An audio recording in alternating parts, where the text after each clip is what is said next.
Hey, Chris, welcome to another week. Another week, another cyber breach or 3. Or 20.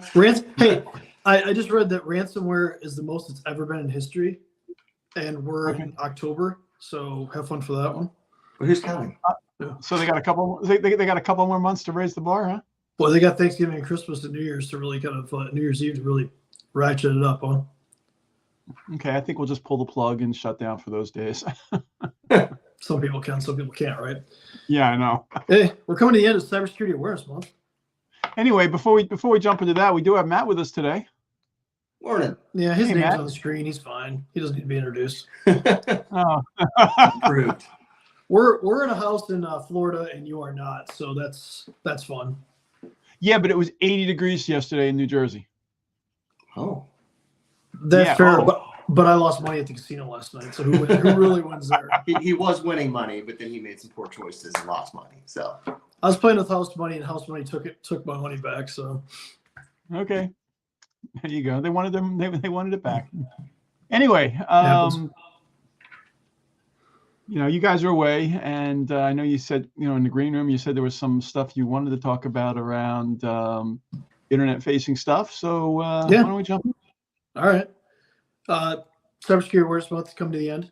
This week was all about patching for both devices, like Windows, Mac, Linux, but more importantly, internet-facing devices. So all those routers you have at your house or the firewalls or routers you have at your business. I've done Citrix for longer than I care to admit, and Citrix has had a rough couple months with vulnerabilities, and this one.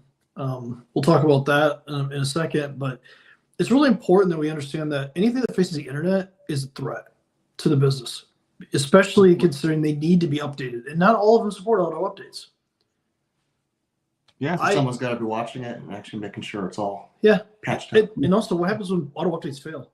They fail all the time. Like they may not be able to update for whatever reason, so you think that auto updates are happening, but if you're not checking on it, they may be actually failing. So if you fall behind, it's kind of like leaving the front door open. It kind of, or the back door. Any door. We should probably leave that at that. Yeah. And there's been some Sonic Wall ones this year, and Fortinet's had a rough couple of years. A rough time, yeah. Yeah, Palo Alto. Because you think about it from this perspective, if you do this in work, you're probably using a VPN, especially in bigger enterprises. You're using a VPN, right? And there's been a lot of VPN client vulnerabilities from Cisco, from Fortinet, from Palo Alto, like all these places. That's software, but that's connecting into the firewall. Well, the firewalls have had similar vulnerabilities where you could just bypass authentication. You could do remote code execution. So you could actually do things on the firewall like add access. And then once you're in there, they're in your network, and now they're going to try to move laterally. But specifically for the Citrix one that's out right now, this is very important because hosting providers, like certain things that host accounting software, use Citrix. Not the names. Yeah, I'm not going to name names.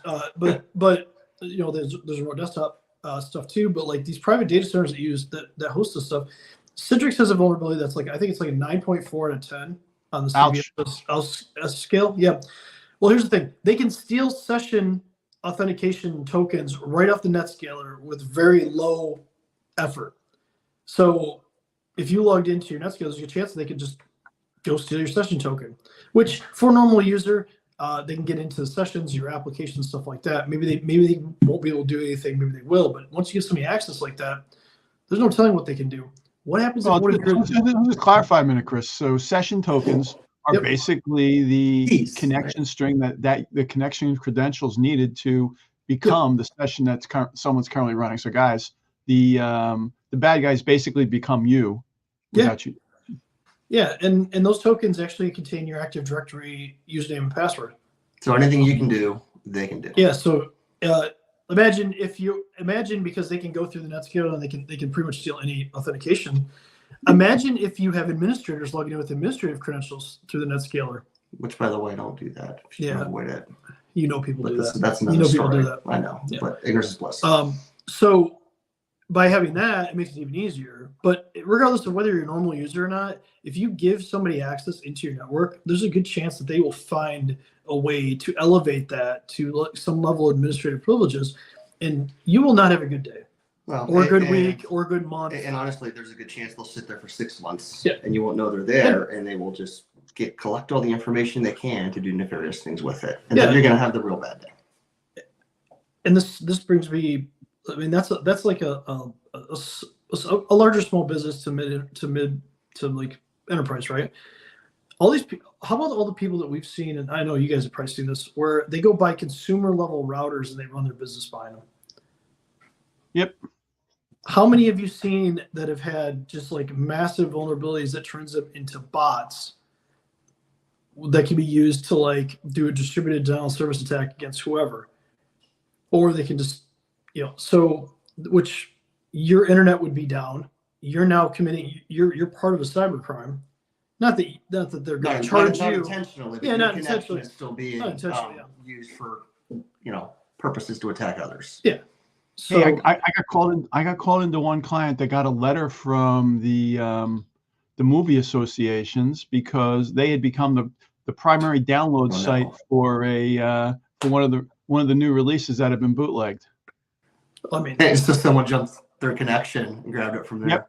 Wow. Yeah, they Was it a good movie though? At least I don't even remember what movie it was. It was years ago, and the guy downloaded. The guy was terminated over it because he downloaded stuff. He became the major and he became the major download site because they just upgraded that location to super ultra fast. It was before gigabit internet was predominant, but they had it. Mm-hmm. Man, we're getting off topic a little bit, but I have seen a lot of pirated videos and audio on different business networks, which presents a whole different level of liability to Bob's point. So, but going back to like patching and vulnerabilities, it's really critically important to make sure that we're taking care of this stuff. Matt and I did a video the other day where Matt talked about switches. Cisco has a massive vulnerability right now. Does it affect small business? No, probably not. But if you're mid enterprise or an enterprise and you have Cisco switches, you may be affected by this. And they can basically do a man-in-the-middle attack on everything, all the traffic in your network. Wow. That is a problem. Yeah. And honestly, I would argue those are in small business sometimes because they often buy or procure, off-lease equipment and things like that. Yeah, these are the enterprise level though, so probably, we're probably good.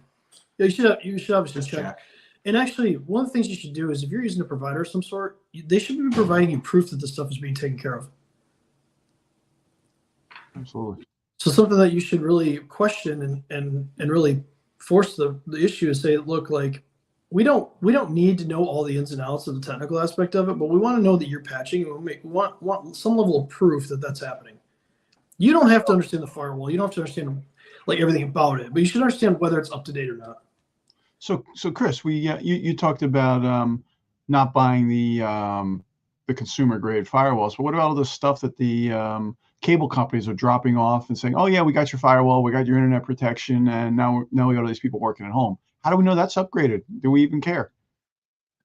Well, to their point, they should. Well, yeah, that's fair. You don't know, but they have automatic updates built in.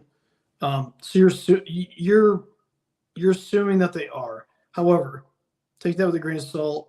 The stuff that they're selling you isn't going to solve all your problems. Firewalls aren't the end-all be-all of security because it's pretty easy to bypass a firewall. But what you don't want to do is make the firewall so easy that somebody can just go to, hit your IP address and like get into your network, right? Like everybody has a public IP. It's like your address, whether it's dynamic or static. Which static is more like a house. Dynamic could be more like you moving around, being a what do you want to call it? Rollerblading. Yeah. Yeah, like a nomad. Rollerblade. A digital nomad, right? So you want to make sure that it's not that difficult. Now Comcast and a lot of these places, they're going to provide like they're assuming that liability for that, but still, even if they're assuming that, like the ultimate liability relies on you. Well, yeah, I mean, I'd say they're providing the minimal. But I mean, the liability falls on you because it's your data. So that's I mean, kind of I haven't looked at their terms of service, but do you really think they're liable for anything coming in on that wire? I think yeah, they're gonna but push it to terms you. of terms of service are all relative. I mean, like anybody can write anything in terms of service until it goes to court. So until somebody goes to court over it. But I think the more important thing about this is to really kind of look at like, what is your business affected by? Do you have regulation that requires you to have an actual like advanced firewall? That's something to really think about. And if you do, you need to have one. So don't just rely on the Comcast, but it's on you as the business owner or an executive, or if you're a compliance officer or whatever, to understand those like requirements and make sure that they're being done in the business. And then make sure to patch them. Well, and then if you're traveling and not behind that firewall, there's something else in place. There's layers to consider, but I mean, it's, and then make sure you're protected. One thing we didn't even talk. I'll tell you quick stories. Let's just go beyond hardware. So not firewalls, not anything. There are things inside of your servers that you can view the console remotely, right? You can view it like if there's a monitor plugged into a keyboard and mouse, you can view it. I have seen people put these on the internet. Please don't do that. Please. Why, just because you have complete unfettered access like you're sitting in front of it? iDRAC is from Dell, ILO's from HP. They've had massive vulnerabilities that are relatively easy to bypass. Putting them on the internet, and again, this comes back to internet. Yes, I think we talked about that last week because I ran across one on an audit, and it still had the default. Was it Calvin password? I did too, and that sticker's usually on like top front of the server. So if somebody visits the office and snaps a picture, they've got the keys. For VMware, that a lot of companies use to run their virtual machines, run their entire infrastructure, their network on. I've seen people put their vCenter on the internet, unfettered. Don't do that. It's not behind a VPN. It's not IP locked. It's not any. There's no restriction to it. Just published on the internet. Please don't do that. VMware has another vulnerability out right now for vCenter that if you haven't patched it, it's so bad that they just went back and patched 2 out of support versions because they were scared of it. Wow. So anything internet facing is dangerous for any business, and you have to make sure to keep it up to date, patch it, whether it's hardware, whether it's software, and you need to be monitoring this stuff too. So it's a really good idea to have some level of monitoring in this. So just in case something does happen, let's say you don't patch on day one, you're going back to the Citrix vulnerability.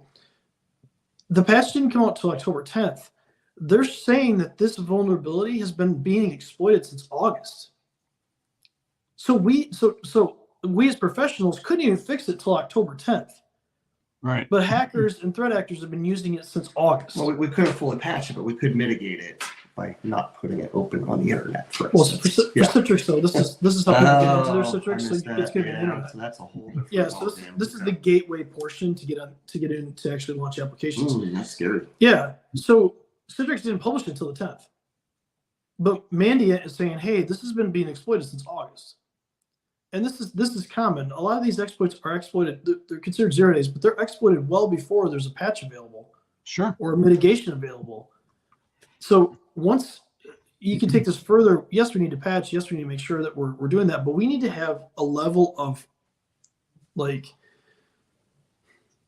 detection inside of a business so that when your firewall is passed or Citrix or whatever, you're noticing when there's anomalies on your network. That abnormal behavior. Yeah, like people are trying to like hack in your Active Directory. If you're not monitoring for that, if you don't have a team behind that or some AI, that's a problem. And this is just a risk mitigation strategy. Yes, it's technical, but somebody gets in and takes you down. What does that cost you? And we just, I was just in Nashville last week, and they were talking about how sometimes insurance companies, like yes, you have cyber insurance, and yes, they'll send forensics out. It can take 8 to 10 days before they get out there, and guess what? You can't do anything during that. They won't let you restore, and that's before they start. So let's say the investigation now takes a week or 2 weeks or something like that. Now you have to understand that your business is down for 2 weeks, 3 weeks. And that comes into disaster recovery planning too. Full DR plan, which, to be honest, most don't have. Yeah. So I know we went a little, but this is what can happen when you don't patch, like, or if something gets patched. We birdwalked a bit, but this is how it flows, right? You find one little way in, and it can become a real bad time, real expensive time. Yeah, one guy talked about it, and he told a story about how it was, I think, 14 days or something like that. It was like basically 2 weeks before the forensics could show up. Yeah. So he wasn't allowed to restore anything. They weren't allowed to turn them on at that point. Yeah, they weren't allowed to operate. They weren't allowed to restore anything, so they had to sit there. I think he was down for a month total. I cannot imagine. You didn't lose any money on that deal, I bet. Yeah. Oh, I'm sure it was fine and dandy. I didn't ask the guy if the company was still in business, but so yeah, again, let's rehash a little bit. If it's internet facing, patch it, whether it's hardware, whether it's software. Make sure you're getting proof that it's being patched. Have some level of detection inside of your network so that when something happens, when it's bypassed, you are able to detect that there's something going on. This goes back to all of these attacks you see on the internet between like MGM and Caesars and stuff like that. They didn't do very good anomaly detection on their networks, and they got hacked. Everybody's going to get hacked at some point, at some level. We have to be able to detect it, and we have to be able to respond to it. And detection is so critical in this aspect, and it's one of the things that, like, I see missed a lot. I'm sure you guys kind of agree with that. You just don't have detection in place. So we need to be able to see it. We need to be able to paint a picture of what's happening on your network, and that's how you can at least mitigate your risk as much as you can, and obviously respond to it. So. Well, I know you guys have to do some travel today, so why don't we wrap this up and you can get that venture started. Hopefully, it's not one of my normal travel days. So we got 4 days left in the month. We've talked this entire month's talked about passwords, multi-factor authentication, phishing, and patching. All really basic stuff that anybody can do without spending a ton of money. Yep. So even if you're a small business, you can do this. There's resources out there. You reach out to people. If you need help doing it, obviously all three of us can help you. But just ask for the help. Don't put your head in the sand. Don't be an ostrich. I mean, you could. I mean, they're kind of cool, but don't stick your head in the sand. Don't be a security ostrich. Yeah. Let's go with that. Just ask for help. Understand that we're here to help. And there's people out there, not just us, that are here to help, that make sure that we're trying to help you keep your business as safe as possible, because we live in your communities. We care about the people in our communities. I mean, I kind of care about people, not in your community. I don't care about the people in your community, but come on. Or Bob's. Honestly. Well, actually, Bob's, because one of my customers on it. But that's another story. But we do care. Like, all of us care. I'll joke aside. What about yours? Yeah. They don't care about mine, but we care. We do want to help you, and I think that's the important message here, is that we do care and we do want to help you. So if you need help, reach out. Even if we can't be your provider, I'm sure any of us would give you some advice. Yep. So be safe. Be safe. We'll catch up next week, and we're looking to rename this talk we're doing. Maybe have 4 people in it, and stay tuned for some changes. They're not going to let me name it, by the way, because I will come up with an offensive name that nobody will ever. That is correct. Be allowed. That is definitive. Banned by Google. Before we even posted it. We're going to post the Apple podcast, and they're just like, denied. Just like to see my name. Damn. All right.